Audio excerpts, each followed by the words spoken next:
All right. Welcome to Grue, and thank you so much for coming on the show, taking time out of your night. I appreciate it. Hey, I'm always up for a good conversation. Okay, sweet.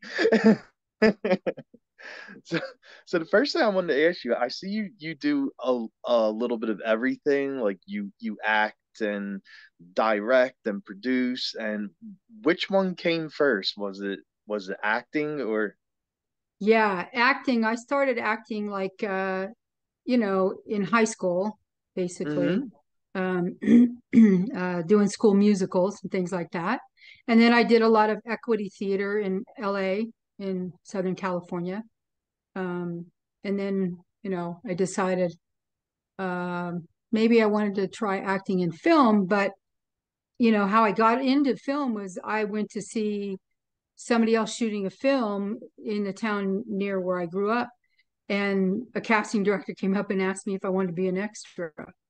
So I ended up being an extra and driving really old cars. And it was Max Baer who played Jethro on the Beverly Hillbillies was directing. Oh wow, And okay, yeah. and so from there, that guy was um, the same casting director for Halloween. And so I Oh. got to be an extra in Halloween. And that kind of really got me on the movie side, kind of transitioning. Just getting on set was my goal. Oh wow, okay. Yeah, because I was gonna ask that. I'm a big horror fan, and I saw you were on set for Halloween, the Yeah. very first Halloween movie that, of course, starred Jamie Lee Curtis. And what was that experience like for you, like Well, being it on was set? it she and I are the same age, so we were both 18, and it was a lot of fun because it was a horror thing, and nobody expected it to do anything. I mean, they were like, "Oh, it's a movie made by a guy named John Carpenter. It's never going to go anywhere. Do you want to go be in it? You get paid, $75 or something like that." I'm like, "Oh yeah, for an hour or a couple hours? Okay, sure."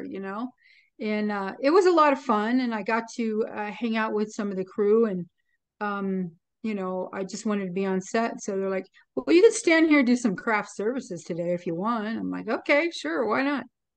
So it was a lot of fun. And, we had some crazy things that happened and getting to see,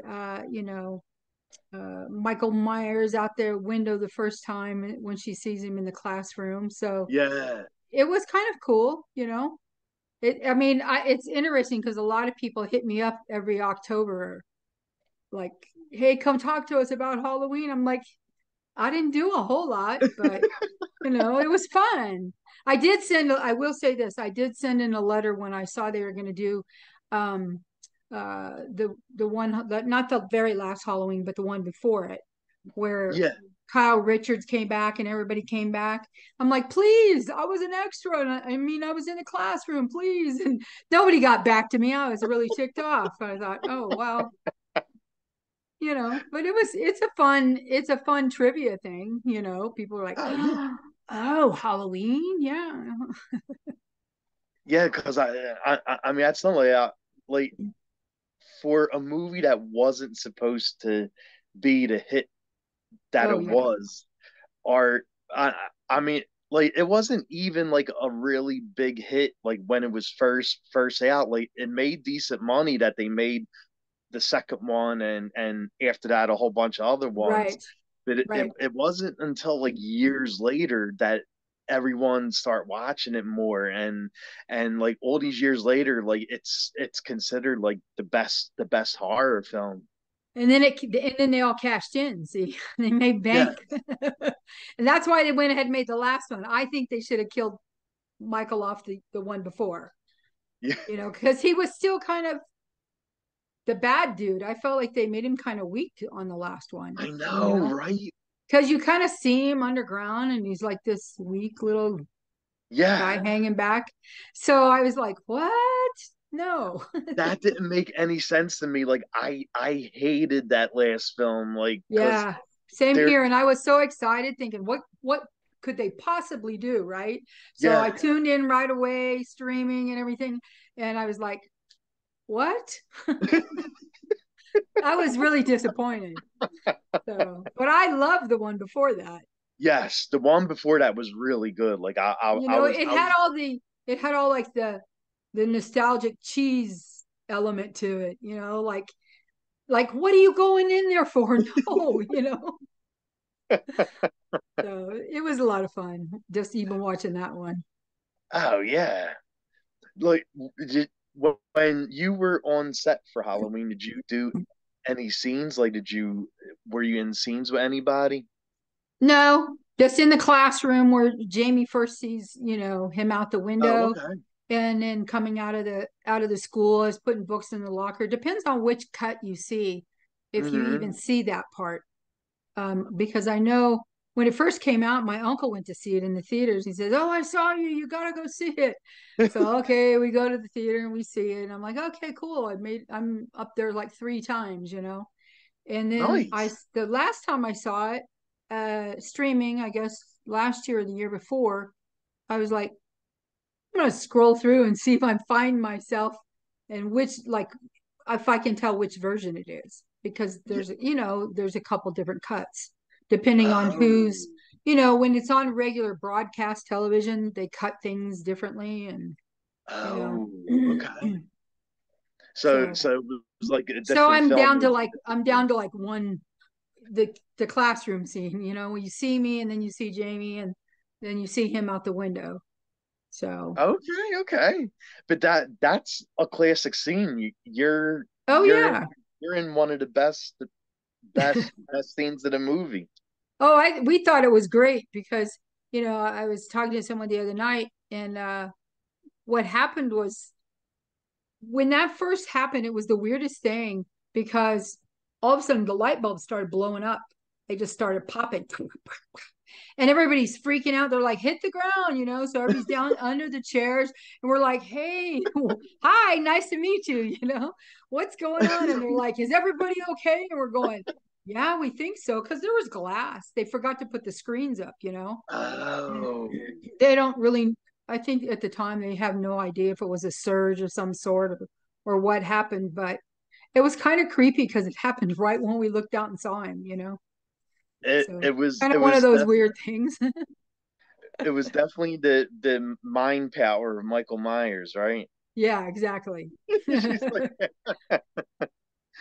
Yeah, and what it was Nick Castle, I'm pretty sure the one that played yeah. Michael Nick Myers. Yeah, Heffron, yeah. yeah. Oh Yep. wow. Just just just to be in that movie has to be awesome. Like It uh is. I mean, it's a historical gem for especially the horror genre. And yeah, as an independent filmmaker, it's brilliant because yeah, look what definitely. it did. I know. I know they didn't put a lot of money in it I and think it they was made what was good. 300,000 or something like Yeah. that. Maybe Hmm. four, something like that.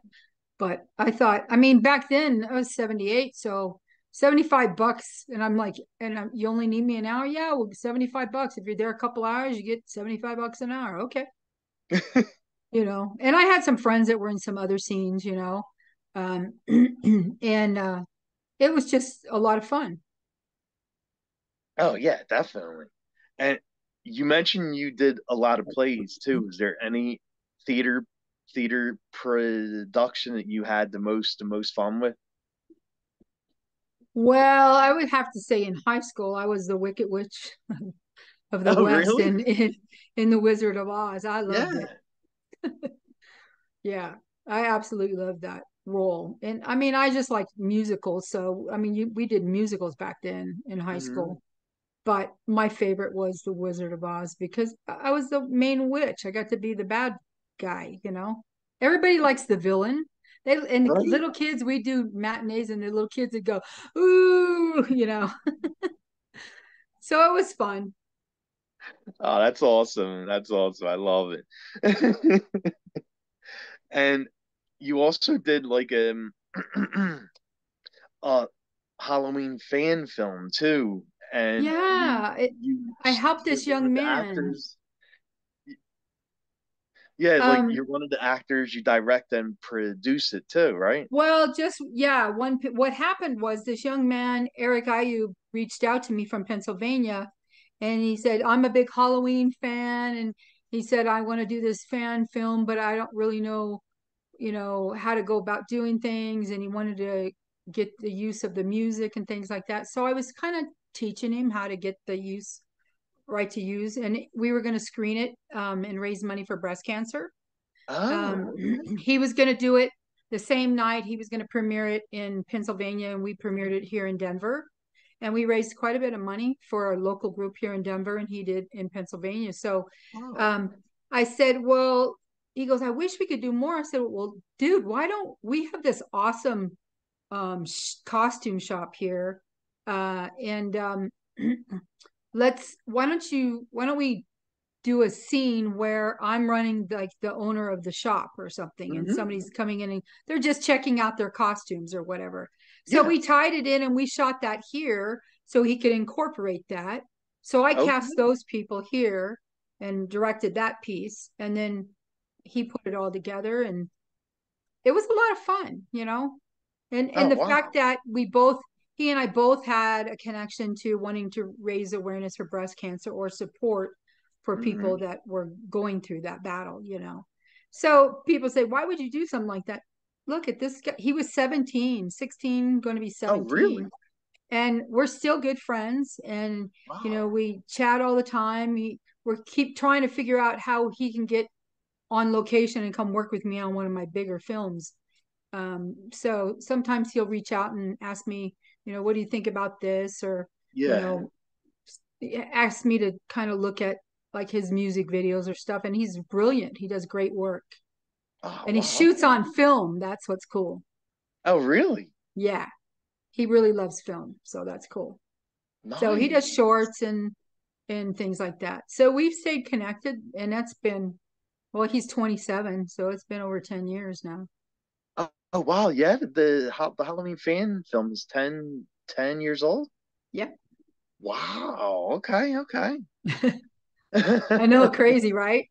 I know. I know. And another film you were part of just recently is called the the the black hole. You play a nurse in the film. I'm the high school nurse. Yes. And that's my friend, um, her film, and Miriam, she wrote that, and then I helped her do a little bit of casting. Oh, okay. And so then that was her first film, and I'd already made several films. And so she said, "Hey, I've got these three pick the parts. Which role would you like?" And I'm like, "I'll take the high school nurse." So it was a great shoot, and it turned out did very well. It was called the Black Hole, but I think they called it something else. Mind's Eye was the original title. Oh, Mind's okay. Eye was the original title, and they changed it to the Black Hole. The distributors did Oh, for wow. marketing, Sweet. and it's called a bunch of other different things in other countries. So it's funny because if you kind of pull it up on Xfinity, it'll show all the artwork for all the different names that it's called. Oh my God, really? I know, it's kind of cool. Yeah, right. Yeah, And yeah. and how's it like playing in a Christmas film? Like, do they make the set like feel like Christmas Oh and yeah, I shot this film. I'm not sure when it's coming out, but um, it's very Hallmarkish. It's not actually a Hallmark movie, but it's very Hallmarkish. And I'm kind of the lady that interrupts the first kiss at some fundraiser. But everybody's decked out, and they're at this big fundraising event in the film, and they've got the lights up, and I mean it was Christmas before it was Christmas. So it does. Yeah, everybody kind of gets in that little mood. I and, enjoy it. like, And if I'm not directing, I love doing those little cameo small oh roles. yeah. It's fun just to be on set and just not have to be responsible for everything else. And from what I heard, like when they do Christmas film, they usually film it during like the spring and summer, and you have to act like it's cold outside, but you're Yeah. really like sweating a lot because you have all those extra layers of clothes on. I actually have a Christmas film that I'm trying to get funded, and I want to shoot it down in Texas because the story actually took place in Texas. Oh, okay. So it doesn't matter, it's Texas. It's Christmas. There's no snow. That's good. You can shoot it whenever you want, September, That's true. October, it doesn't matter. But that's you always have to look at a lot of the details too. Do you need real trees? How many real trees, or are you going to Mhm. use fake trees? There's a lot of things that you pay attention to, but you know most people do shoot them in around Christmas. Oh, I have a friend here that they shot one in January in the snow, and it was really cold, and they didn't have enough places for people to stay warm. That's always my concern, is taking care of actors. Like, is it too hot? yeah. I would rather shoot in the cold, me personally, than when it's blazing hot. Oh, yeah. We shot Spirit of Love, the Mike Glenn story, here in Colorado. We chose to shoot it up here in August, thinking it was cooler here in Denver than Georgia. Nope. We were 112 degrees inside. Oh my God, are you We were serious? in old gymnasiums and all those lights on, and we're just dripping wet. And I Oh thought, no. and it was only 82 in Georgia those days. Oh, But you probably damn. We should have went to Georgia. yeah, but you know what? They have the extra humidity too. So I don't know. Kind of, it turned out okay. Yeah, yeah. But And yeah. I mean, you've acted in a lot of films and shorts and cameos here and there. And what made you want to actually get involved behind the scenes, like directing and producing? Well, what I went to the American Academy of Dramatic Arts at the age of 35. And Oh wow. I had already been acting and doing different things, and I thought, no, I want to go see if I can do that.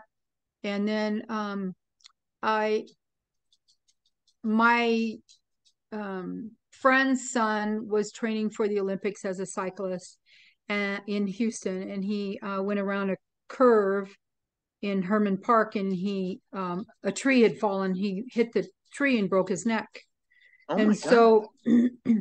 so he was sort of an adrenaline junkie. And most guys that break their neck, usually between the ages of 18 and 22, Mhm. they're adrenaline junkies. They just Yeah. go crazy, right? Oh yeah. Yeah. So he announced to the family and friends that he was going to play wheelchair rugby. Really? And so we went to this tournament, and I met all these incredible athletes. And I thought, oh my God, people need to see this story.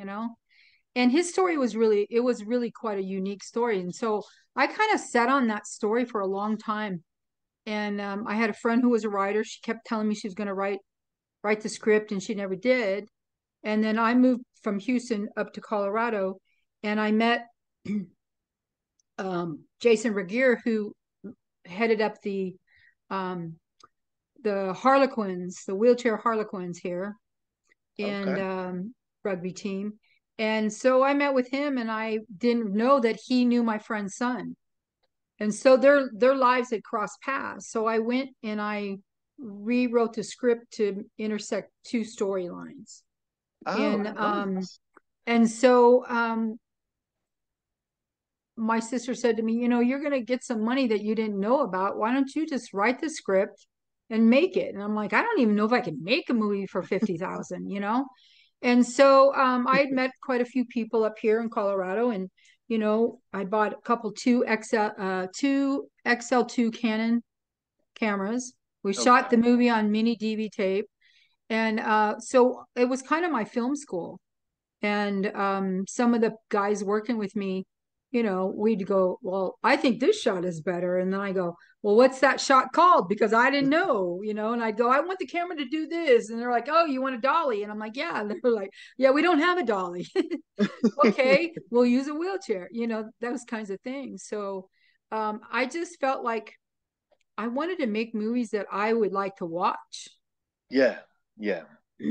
So, you know, that's what really started it. And honestly, that film, I mean, it was released in Blockbuster. Oh, get out. So, yeah. And, you know, it won a lot of awards, went to India, to Mumbai, and won in Mumbai, won in Milan, a bunch of awards and stuff. And it won some awards here in California too, um, and in the United States, a couple places. But what was so cool about that is that I learned a lot about the film festival circuit by doing that. Hmm. Yeah, Like yeah. I was so green. I was like, oh, we're gonna send ours to Sundance, you know? And I'm like, somebody said to me later on, said, really? Why would you think that? I go, well, because I thought the story was unique enough, but what happened at the same time my film came out, Murder Ball came out. And Murder I don't know if I Ball, know that one. that was the documentary of the same kind of story about wheelchair rugby. But Oh, it was pretty rough and gruff and grindstone kind of documentary. And it actually played at Sundance. So I was like, oh, now I see what kind of films they want, you yeah, know. yeah, yeah. But I learned the whole process of what it takes to, Hmm. you know, you don't just, you have to really research the festivals and, you know, yeah, a lot of them are money grabs and things like that, but Oh, yeah. a lot of them are good tools for you in the long run. Well, yeah, because like you get a lot of eyes to watch the film. Like th they show the film at the film festivals, right? Right. And and the people there get to see it before everybody else does. Well, it was interesting that that film festival was the Temecula International Film Festival, and it was the 11th Hmm. year. And they also had a music festival happening at the same time. Oh, And nice. and the gal running the festival came to me and said, you know, um, are you going to be here for the whole time? And I said, yeah, why? And she goes, well, because they're creating an award for your film. Oh, So they wow. gave us this Maggie S. Allen inaugural award for best inspirational film, and they'd never given an award for inspirational before. So Really? yeah, so that was kind of cool, you know, and Oh, that meant a lot for us. Our first film out of the gate, you know. yeah, yeah. And like your first film, you're winning all these different It was crazy. awards and getting shown at festivals, and that's really amazing. Yeah. Yeah, it's yeah. You know, to Wow. me, it was a God thing because there's a story I like to tell because we were screening and we got done with our screening. We were going to go grab some food and come back. And this guy from India followed us to the car and he said, hey, you know, can I'd like to put your film in Mumbai. And I was like, oh, sure. Because I was like, uh-huh, okay. And I uh, never mind. and Right? so he says, come to my car. So we go over to his car and he takes out this contract in the trunk of his rental car and I give him a DVD and I sign everything. And I think I'm never going to hear anything about this. And I was supposed to go to Mumbai, but I actually had a kidney stone and I couldn't fly. Oh And no. because it was stuck and I just couldn't get on a plane and fly all those hours. And so I thought, oh, I wonder what's going to happen. Well, the next thing I know, that film festival was qualifying for the one in Milan, and we won in Mumbai. Oh my And God. it was those festivals were sanctioned by the International Olympic Committee. Really? Yeah, I had no idea when this guy followed me to the out to the Yeah. parking lot. You know, so you know, some people say, "Oh, that's a Cinderella story. That doesn't happen." You know what? I see it happen all the time. Crazy stuff. Oh, get out. Really? Yeah, you just never know when someone's going to go, "Oh, yeah, let me help you with that." And Wow. that's the good side. There is the other side, you know, that's cutthroat and Oh nobody yeah. nobody is respectful of other people's films when they're up on the screen because they're there working it about their own, you know. So who knows? But it did a lot of things, and it helped a lot of people, and we were asked to show it at a lot of um, these hospitals that specialize in traumatic brain injuries and Oh, spinal cord injuries, and that, you know, it helped a lot of families that had young sons or daughters that are in the hospital with broken necks, and it kind of inspires people to realize that they can continue on. Um, definitely. I had a young man at we were in Alabama, and we had a screening, and this woman came up to me after the screening and she said, "Oh, I just thank you for making the film, and this is my nephew, and he was in a wheelchair, and he was like about 22." And I said, "Oh," I said, "thanks for coming." I said, did you enjoy the film? You know, what did you think?" And he said, "Well, it beats the alternative." And I was like, "Uh-oh, where's that going?" And he said, "If my aunt had not brought me here tonight and drugged me here, I was going to go home and kill myself." Oh my God, And are you serious? I'm serious. And I was like, Wow. I didn't even know what I was like, what? What do you But even say to that? Like I when just someone says said, that? and then I just kind of stood there and he said, but thank you for showing me that my life isn't over, it's just different." Yeah, exactly. And that young man went on to be a Paralympic uh, athlete at the That's Paralympics awesome. for wheelchair rugby. So Wow. yeah, it's kind of crazy, right? Oh my But God. Like, that's a blessing that comes out of something that was a tragedy, you know? well, yeah. Like you and your film basically saved his life, and he became something. And so, you know, when people say, "Well, how much did the film make?" Well, you know, that film did pretty well actually, you know, because we had already printed out a bunch of DVDs and we're selling them at Hmm. screenings. And Hmm. then the distributor gave us money, you know, and then it was like, and then it's in Blockbuster. Okay. I mean, Blockbuster was the target back then. Everybody was trying to get Oh yeah. into Blockbuster, you know. I should always be in that store. Yeah. Well, yeah, you know, I mean, I think everybody was, you know, if you're of a Yeah. certain age, you know. I miss them actually. I know. Same. Like there was nothing like I would get done school, and then Friday after school I would run right over to Blockbuster and rent a good horror movie because I'm a big horror guy. So I would go rent a horror movie, and I would come home. My mom would order pizza, and we would Yeah. watch. Like, oh yeah, it was great. It was. Yeah, you know, I didn't really know a lot about the distribution side of filmmaking. So I went to Blockbuster and I pulled a bunch of films off the shelf that were inspirational sports films. And I just Hmm. started looking for distributors, Oh like who really? That's distributed how. that film. So that's how I found the distributor I ended up with. And Oh wow. I wrote him a letter, a handwritten letter. And he called me and he said, you know, "Do you know how long it's been since I had a handwritten letter?" I go, "I have no idea, but I just thought I could be more passionate when I'm writing longhand, you know?" And Yeah. so they gave us that film still plays. It's still on streaming platforms now. And we Oh, shot it on wow. mini DV tape. So Oh my God. yeah. And that was a long time ago. Came out October 13th, 2006. And it still plays. They're still streaming it. And you're still making great, great films yet. Like, what's the latest film you made? Uh, the latest one is the documentary "Courageous Warriors: Beauty from the Ashes." So it's about breast cancer survivors and their caregivers, and Oh, and that's narrated by Dee Wallace. oh yeah. Uh, Yep, another she. another horror legend. I know, right? So yeah, and it is. We had a connection. She had a connection. Her mom had started a nonprofit out of her garage when she was growing up in Kansas, that Hmm. helped people that were getting diagnosed with cancer, not only just breast cancer, but just cancer in general. Whether she was like had groceries for people or whatever. So I'm not even sure.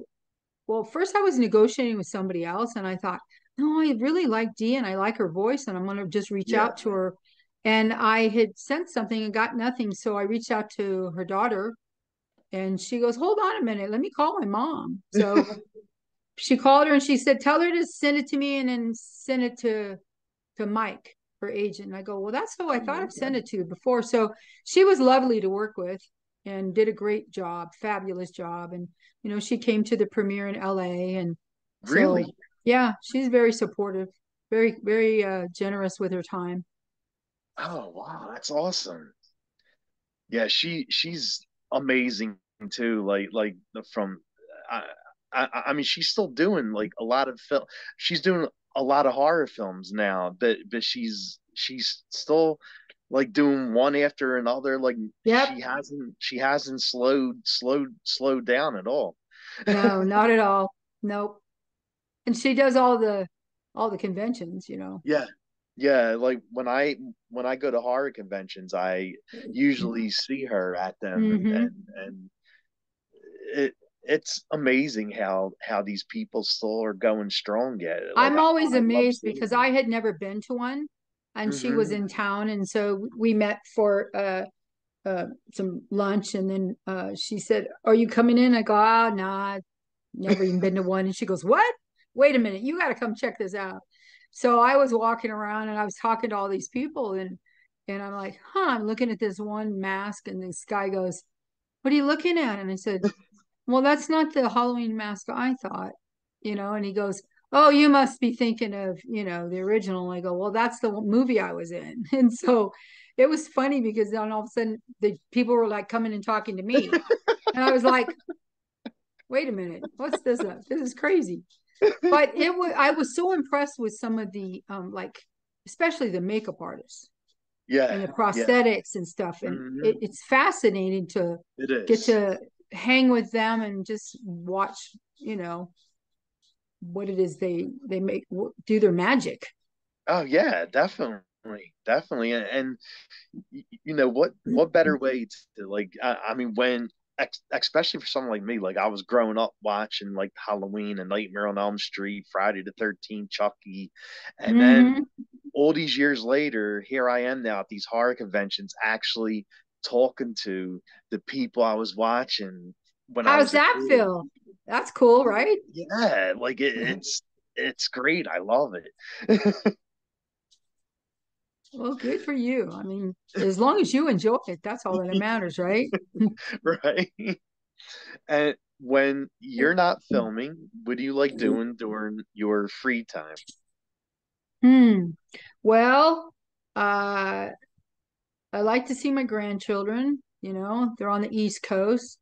So we hang out and do different things. They're little kids. They're little ones. Okay. Um, I watch movies. I go to the movies because I like seeing it on a big screen. Yeah, So same. oh, or I start thinking about what else I want to work on or do it, that kind of thing. I like to take walks. I like to go to the beach, same most people, but I really enjoy the outdoors a lot. I like to fish, do things like that. Yeah. But when you're a filmmaker, you're always like, for me, if I take a drive somewhere, all I see is locations. Like, Oh, I of go, where you're oh, gonna this would film. be a cool location. Oh, look at that. That's a good location. Oh yeah, yeah, of So it's an course. occupational hazard, it's not really. If I take a vacation, I'm like, I wonder if I could shoot that film here, Yeah, that kind of yeah, thing. yeah. And what about songs? Like what kind of music do you like? Well, I like oldies, but I like there's some country I like. I'm a big Cyndi Lauper fan. Um, Yeah, yeah, I and I love her. Cher and I'm big on both of those. Same. Um, Yes.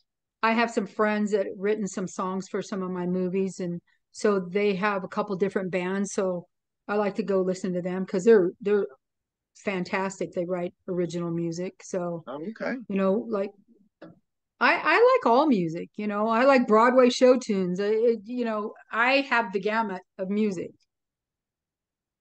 Nice. I How about you? I What do you actually like? I mean I like a little bit of everything too. Like you mentioned Cher, like I'm a big fan of Cher and Yeah, Lauper, Cyndi Lauper, like I love her. Like she's actually doing a final tour soon and I I know. can't go. Well, she's attached to one of my upcoming films, and I'm a little nervous, so I got to see if this is going to work still. Oh my Um, God, are but you it but interesting enough, when we first connected yeah. several years ago, because Billy Fraker was going to shoot the film for me, and then he passed away, unfortunately. Cyndi was on tour in Japan at the time, so I Oh said, really? well, now she's getting ready to go on this farewell tour, and I'm like, Yeah. oh, okay. I only need her a few days, so hopefully that will still work out. But sometimes schedules just don't work out. Oh. But but I mean, she's phenomenal talent, Oh you my God, know. I love her. Like I love going to see her live Yeah. and oh my God, like Have you when heard she's her have you heard her new stuff? yeah, It's good. It's it really good. it really is. Yes. Yeah. Yes. But I'm see, I mean, music is so important in filmmaking, right? oh, Because a definitely. movie's no good if it doesn't have music. It just doesn't. I mean, Doesn't do anything especially for it. how the film you were in, Halloween, like do you think it would have been as big if it No, wasn't for that song? no, with Alan Howarth, I mean, that music is so iconic and so recognizable that, I mean, I know like young kids that I'm surprised they know it. Like oh, that's that Halloween film. And you're like, wow, okay. It is though. It is pretty, you can always identify it. I mean, Oh yeah. Alan Howarth did a great job working on that one, and John and them. It's I don't think any of the other films stood up to that No. at No. all. Especially with the score, like the music throughout the film was just incredible for a horror film. And Right. when Michael was about to come after Yes. you, like they played that really like scary Yeah. music, and then Oh the yeah, puppets. that little yeah. Yeah, Yeah. I mean, it's like, and cue it right now. yes, exactly, And that exactly. was the beauty of it, is that the audience was like on their seats, but they knew what was coming, Oh you yeah, know. oh yeah, I'm like, how many times did that guy have to get knocked down? I mean, so the music was perfect. oh yeah, definitely. And even when you're making films, like I'm sure you're always looking at like where to put the music at. Yeah, interesting enough, have I always have people write my songs, and I might get like you know, a few lines in my head, like how I want the song, to be the chorus. And Yeah, I've done 3 times that's happened, and I've worked with two different two different people. One couple, they've done a couple different songs, and that way I don't have to worry about who owns it. I can put it where I want. But the music to me is the most important thing. And like, I have a great composer. Timothy Buckman does a great job okay, I started working with him a few years ago, and he's outstanding. And if it ain't broke, you don't fix it. well yeah, So to me, music, sometimes I'm like, okay, we need music. I want it here, but I want just, strings, or I want just the piano here, keyboard kind of thing. But we don't need it here. But I'm not telling you everything. I'm just telling you the mood I want. yeah, And yeah. I'm never disappointed. and musicians are interesting to work with because they're always polishing it. And they're like, well, it's not really fully produced. I'm like, why? It sounds great to me. Let's do it. They were like, can I just tweak it a little more? I'm like, okay. So that to me is very important. Like for my last film, Courageous Warriors, um, I kept getting this loop of this song in my head about, and so I said, this has to be in the song. This is what it's about. What do you think? So they actually came back with a song before we actually finished shooting the documentary. So we did a music video for it, Girls Like Me. Oh wow, okay. And we submitted that to some festivals and it won a bunch of awards. And Wow. so then the song came out in the film, and there's never a dry eye in the house. Everybody they love it all the time, and they've performed it at concerts and people love it. And I'm just so grateful to get to work with them because they're just Yeah. brilliant at what they do. And I have Oh, great respect for musicians. I really do. oh yeah. Wow. And now with the film you're doing with Cyndi Lauper, is she gonna be doing music for it too? Well, that's what was talked about, but Oh, wow, really? I have to reach back out to her management and just say, hey, here's the original letter. Mhm. Is she still going to be available, kind of thing, and see what happens. I hope so because we have other people that are attached too, and names they're all recognizable, but I'm not at liberty to drop those names, Oh yeah, of but course. Of but course. I mean, you can see that she's up on IMDb already. That's been there Oh for a yeah. while. But you know, um, there's a lot of legacy actresses that are I call them my divas for that film. And Okay, okay. it's actually about my experience going to the American Academy of Dramatic Arts. Oh really? So that's what it's about. It's about my journey going there and the people I met there. And I didn't have any idea when I was there that I was going to write a screenplay about it, but I did. So that's a bigger film, much bigger than any of the others because there's 8 original songs for that film, Wow, and okay. full blown soundtrack kind of thing. And Oh yeah. so it takes a minute to raise some money when you're not a name, True, you're true. not a Spielberg or somebody. So Yeah. Well, yeah.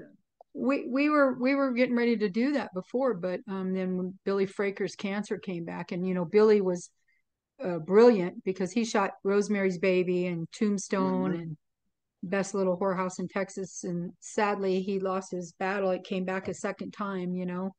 So I kind of shelved it for a while and did some other films, but it's time. We're trying to push it for sometime next year, maybe if we can make it happen. Okay. So. But Well, I hope to shoot a Christmas film this year. I hope. and you're gonna shoot it around Christmas. I hope sometime between September and Thanksgiving, hopefully, Oh, all right, because okay. it's a Texas story. It doesn't need snow. Well, yeah, yeah, exactly. It's gonna be a different kind of Christmas. But it's still Christmas. I mean, I live down there in Texas, and they don't know they don't have snow.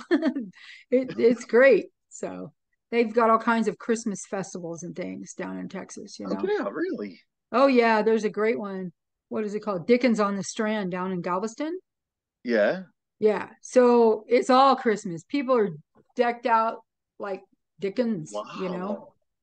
I Yeah. would I would never thought that Christmas was that big in Texas. Oh yeah, big time. Everybody's Ah, got their parades and um boat parades on the really? lakes and stuff like that. Yeah. It's kind of fun. I might. I have family that lives out there in Texas. I might have to go one Whereabouts? day. It's like right outside of Dallas. I can't remember the town. Oh, okay. It's like a little town outside of Dallas. Because I've never been there yet to visit them. I've never been anywhere in Texas, and but Mm. I think it's time to go, right? Yeah, go check it out. You might be surprised. And they're Yeah. making they're doing a lot of films now because they got incentives, big incentives down there. Oh, okay, okay. No, well, So, I know a big filming spot is Atlanta. oh yeah. Mm-hmm.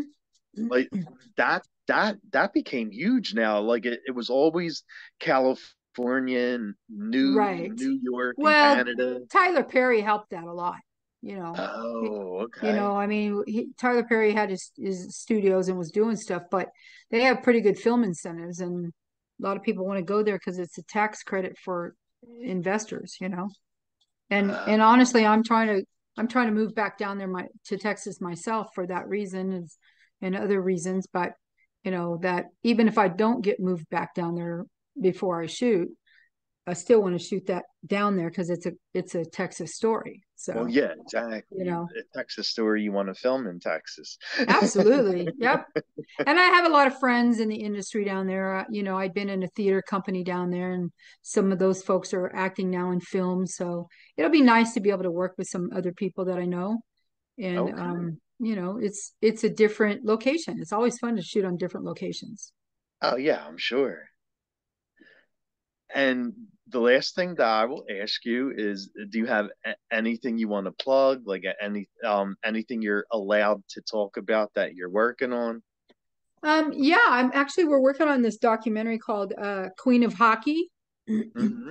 And it's about Laura Stam, and she is the individual who coined the program of power skating for NHL hockey players.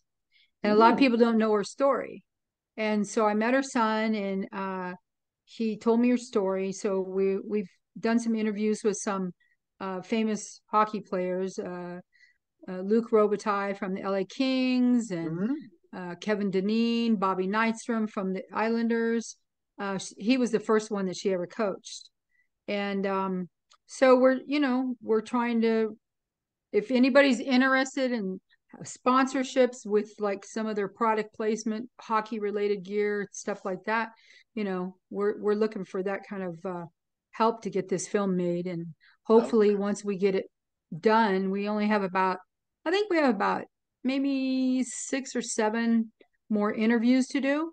Hmm. And then we've got all of her archival footage that we're downloaded and gone through, and all of her journals and stuff.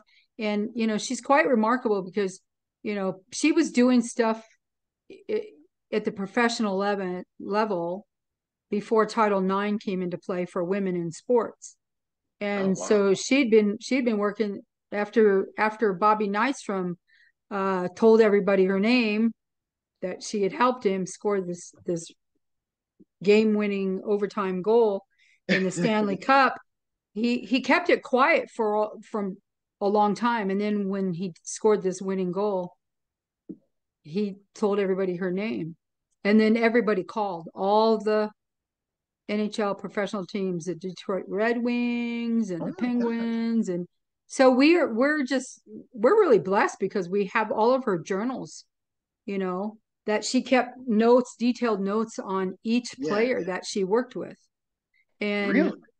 we have photos of her like hoisting the cup with some of the guys that she coached from the time they were 12 years old, like they had been Oh my working with her God. for 10 or 12 years. So you know, and we want to eventually get to the point where we do a narrative on that story, but first and foremost, the family wants us to get the documentary out. And Hmm. you know, hopefully we'll do a West Coast premiere, tied hopefully with the LA Kings and Luc Robitaille, and then something with the East Coast with Islanders because of Bobby Nystrom and the connection to her. And any place anybody wants us to bring it, we'll be happy to bring it because, you know, the family would like for people to know her story and how much she contributed to the game of hockey. I'm definitely interested. Like I would definitely see that. I live in Philadelphia, so I'm a Flyers guy. Oh, cool. Yeah, there's flyers people that in her notebooks. Oh wow, Like really? she would write their name and their number and what they needed to work on to fix their power. Not speed per se, but power. Yeah. And it's quite impressive because she created that whole power skating technique. Oh my God. Yeah. Oh man, So yeah, I'm definitely interested in seeing this. yeah, it's going to be a good one. We're Okay. really excited. I mean, we couldn't believe how much stuff. We haven't even looked at everything that they have. Really? They have that much stuff. I mean, she'd been doing it for 40 some years. Over 40 years she'd been doing it. Wow. Hmm. Nice. So, Well, I'm very excited for this one. well, horror, hockey, close, right? Well, yeah, and and Lauper, Cindy Yeah, Lauper. yeah, I know. Everybody loves Cyndi. Who doesn't love Cyndi, I know. right? When she does True Colors live, I get choked up. It's a great song. Yeah, She's a great singer. She's got some amazing songs that she's contributed to the out to the world for people to be moved by. definitely, That's why I definitely. love music with the movies. It makes our movies better. Oh yeah, yeah. Music always makes a film better, definitely. And where can fans follow you and Yeah, keep up with your I'm on films? Instagram, Doc Darla Rae at Instagram, and uh, I have Facebook page. So they can just jump on there, and my movies. Some of my movies have their own pages, things like that. Okay, So yeah, sweet. Well, thank I'm. thank you so much. Hey, thanks so much for Rocco for inviting me on, and I had a great time. This is awesome. Uh, Thank you. I really appreciate that a lot. It was really nice meeting you and chatting. You're really nice. So thank you for this. Like you're awesome. You're welcome. Maybe we'll talk again soon, huh? Maybe Definitely. you could talk to my friend Eric Ayu about filmmaking because he did that fan film and he's all about the horror. Oh, okay, okay. He's a I great definitely filmmaker will. to talk to about horror. Oh, sweet. Yeah. All right, yeah. I'll definitely I- reach out to him. I'll send you his info. Oh, okay, okay. Thank you. Sure. And whenever you want to come back on, when you have another film out, we'll definitely talk about it. Okay. Sounds great. Thanks, Rocco. Appreciate Yeah, it. definitely, definitely. Well, have a great weekend. You as well. Bye. Bye.